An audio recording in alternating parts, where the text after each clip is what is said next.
Welcome back to Nurturing Humble. I'm your host, Karina Virgen, and welcome to the first episode of 2026. Before we jump into today's episode, I want to let all of our listeners know that we will be switching from every second Wednesday of the month to every third Wednesday of the month for when our episodes release. Now, today's episode feels tender. There is a lot happening in the news right now. Conversations about immigration enforcement, family separation, uncertainty in policies, and fear in many communities. Whether a family is directly impacted or simply absorbing the stress around them, children feel it. Kids notice when adults whisper. They notice when routines shift, when our bodies feel tight. Even if we don't explain everything, they sense that something is different. Today is about children and what they need from us when the world feels uncertain. Now, we have to regulate ourselves first. Before we even talk about what to say to kids and to our communities and our families, we need to talk about us. Children borrow our nervous system. If we are panicked, they feel panicked. If we are grounded, they feel steadiness. That does not mean you have to be emotionless. It means you process your biggest feelings with other adults first. Take a breath. Unclench your jaw. Slow your voice. We are not trying to eliminate fear. We're trying to communicate there is a steady adult here. When the world feels unpredictable, children need three things: security, connection, and hope. Let's walk through each one. Security. Security does not mean pretending everything is fine. Children know when something is off. Silence can actually create more fear because children fill in the gaps with their imagination. So security means clear, calm, age-appropriate truth. Security sounds like, I will do everything I can to keep you safe. There is a plan. If your family may be directly impacted, it is okay to talk about a simple safety plan. Who would pick them up from school? Where would they go? Security also lives in routine. Regular meals, bedtime rituals, school attendance, familiar caregivers. Predictability regulates the nervous system. Now, our world may not always allow for our routines to be kept up in the ways that we'd hope, but there are things that you can do day to day to help keep routine alive. We know that in the morning we brush our teeth. We know that when I'm stressed and you're stressed, we go on a walk together. We know that at night we read a bedtime story. All of these things help with predictability, and predictability regulates the nervous system. Now, connection. When children feel unsure, they move closer, sometimes physically, sometimes behaviorally, more clingy, more irritable, more emotional, or even more withdrawn. So connection means leaning in and not pulling away. Try asking, what have you heard? What are kids saying at school? How does that make you feel? Listen more than you talk. You don't need a perfect speech. You need presence. Connection also means reminding children where they belong. In their family, in their culture, in their traditions, in their community. Belonging builds resilience. Hope. Now, hope is not denial. Hope is balance.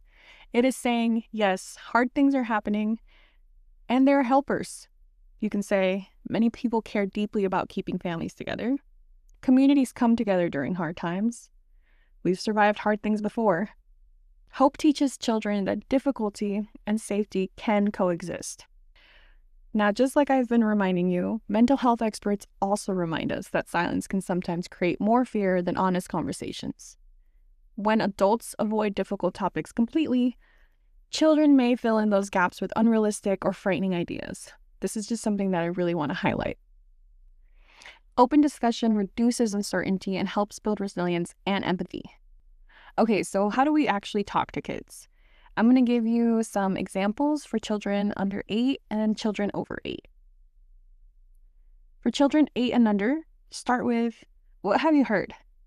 Keep explanations short and simple. Avoid graphic details. And it's okay to say, I don't know. Let's find out together. Help them name the feelings. That sounds scary. I understand why you'd feel that way. Model healthy coping.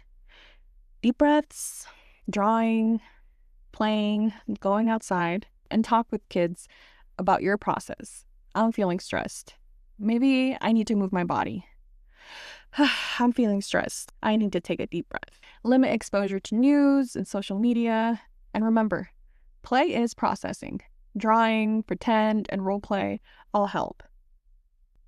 For children 9 and older, ask, what have you seen, heard, or read? Provide factual context without overwhelming.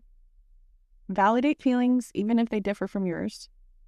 And set boundaries around media consumption. Encourage healthy actions, letters, volunteering, advocacy. Balance difficult conversations with hope by highlighting helpers and progress. Now, stress reactions look different family to family, kid to kid. And stress doesn't always look like fear. These are some things you may notice. Physical signs like headaches, stomach aches, fatigue, nightmares, and bedwetting might show up. Emotional signs like anxiety, sadness, irritability, and separational fears may be heightened. Behavioral signs like regression, aggression, clinginess, and difficulty concentrating might show up. These are nervous systems responding to uncertainty, not bad behavior. And these are important if you have school-age kids and you're having conversations with teachers about some of these signs that are coming up. It's a good time to have a conversation about what could be causing it. What community stress are they experiencing? What around them is happening? And of course, if symptoms persist or interfere with their daily lives, that's a good time to reach for professional support. Now, remember, what to do is always answer the questions asked, not 5 future hypotheticals. Be honest at their developmental level. Keep routines steady and validate feelings. As difficult as it can be, we want to try to model calm coping strategies and take care of your own mental health. Children do not need perfect parents. They need regulated ones. We want to avoid overexposing children to alarming media, making promises you can't guarantee, catastrophic what-if spirals, and including children in frightening adult conversations. Little ears are always listening. We want to try to avoid expressing fear through anger or harmful coping behaviors. And remember, your tone matters more than your exact words. We cannot control headlines, we cannot control policy shifts, but we can control how children experience us. We can offer security, we can nurture connection, we can model hope. Showing up imperfectly but intentionally is enough. Security, connection, hope. This is what builds resilience. Thank you for showing up for your kids, and thank you for being a part of this community. If you're looking for more ways to show up in community and for your kids to be in community, check out our website, first5humble.org, to take a look at our playgroup calendar, where you can find playgroups throughout the county to connect and be in community. Till next time.